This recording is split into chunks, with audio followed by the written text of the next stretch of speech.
क्या कर रहा हूं मैं? दर्पण में देख रहा हूं। आप लोग भी प्रतिदिन देखते होंगे, परंतु प्रतिदिन अपना मुख देखने के बाद भी उस पर लिखी एक बड़ी सीख देखना भूल जाते हैं। अब आप कहेंगे कैसी सीख? तो जाइए, एक बार फिर से दर्पण के सामने जाइए और मुख खोलकर देखिए, क्या दिखेगा? दंत पंक्ति और जीभा, है ना?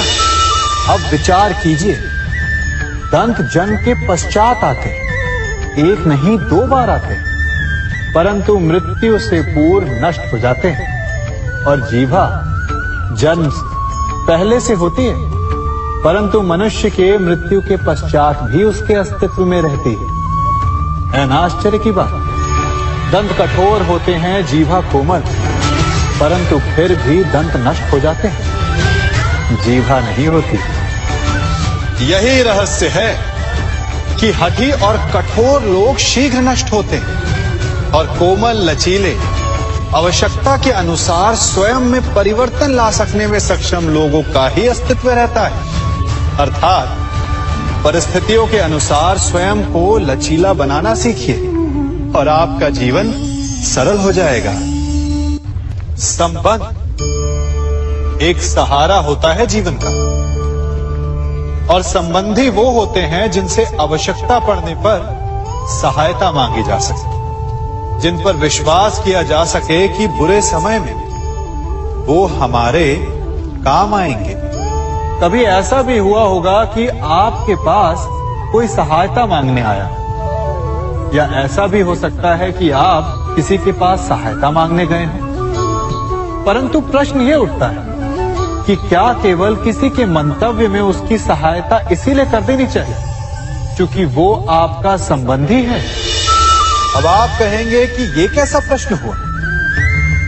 तनिक सोचिए, एक अस्त्र बनाने वाला जब अस्त्र बनाता है तो ये अस्त्र किसको देना है उसका अधिकार उसी के पास होता है।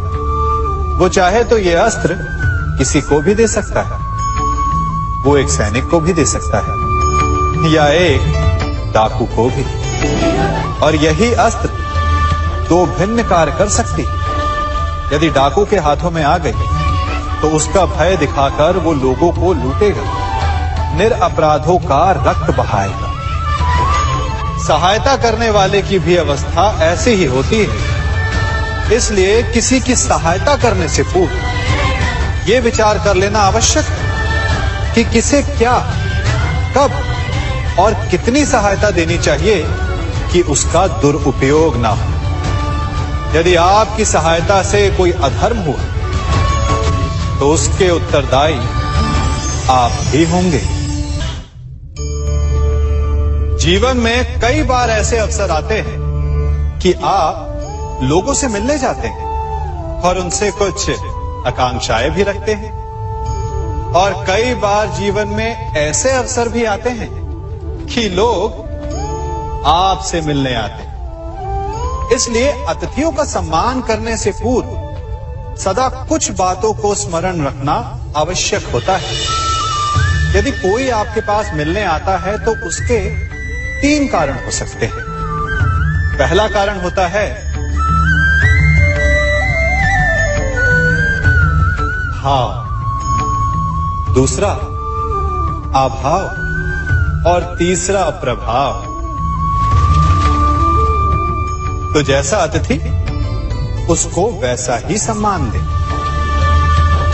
यदि आपके पास कोई भाव से आए तो उसे केवल आपका प्रेम चाहिए, आपका सानिध्य चाहिए, और यदि कोई अभाव में आया तो उसकी उतनी सहायता अवश्य करें जितना आप करने में सक्षम हो, परंतु इतनी अधिक भी ना करें कि वो उस सहायता का दुरुपयोग कर बैठे।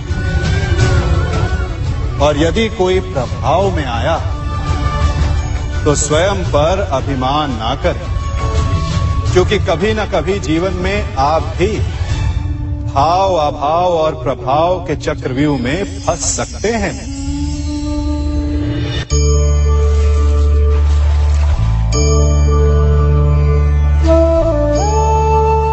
यदि जल को मुट्ठी में कसकर बांधें, तो जल कैसे अपना मार्ग बनाकर निकल जाता है?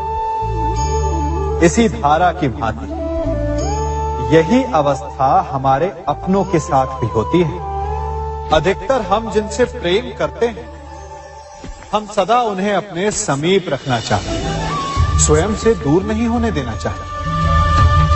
चिंता करते हैं, भय खाते हैं कि कहीं उनके साथ या उनसे कुछ बुरा घटित ना हो जाए, और ऐसे में हमारे अपने ही हमसे दूर हो जाते हैं, ठीक मुट्ठी में बंधे जल की भांति। इसलिए जिनसे आप प्रेम करते हैं, उन्हें स्वतंत्र कर दीजिए, उनकी सोच को स्वतंत्र बनने दीजिए, उन्हें अपने मार्ग स्वयं ढूंढने दीजिए, क्योंकि आप सदा उनके साथ उन्हें मार्ग दिखाने के लिए नहीं रहने वाले। इसलिए अपनों के साथ अवश्य रहें, परंतु उन्हें बांधे नहीं। जन्म के पश्चात बालक जब पहली बार अपने नेत्र खोलता है, तो उसका मन उत्सुकता से भरा होता है कि ये संसार क्या है, उसे क्या दिख रहा है। ये उसके जीवन का नया आरंभ होता है।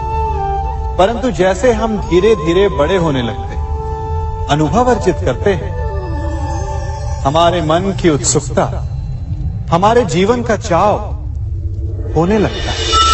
तनिक सोचिए, जब हम सुबह सोकर जगते हैं, अपनी आंखें खोलते हैं, तो उसे ही हम अपने जीवन का प्रारंभ समझ ले, तो सुबह से लेकर संध्या तक के समय को ही अपने जीवन जीने का समय समझ ले, तो कितनी स्फूर्ति आ जाएगी। आप कितने काम कर पाएंगे, कितने लक्ष्य अर्जित कर पाएंगे। फलों से मिलकर घड़ी बनती, घड़ी से मिलकर प्रहर, प्रहर से मिलकर दिन बनते हैं, और दिनों से माह और वर्ष। यदि आप अपना हर पल, हर प्रहर विश्वास से जिए, हर दिन उत्साह से जिए, तो आपका संपूर्ण जीवन सार्थक हो सकता है।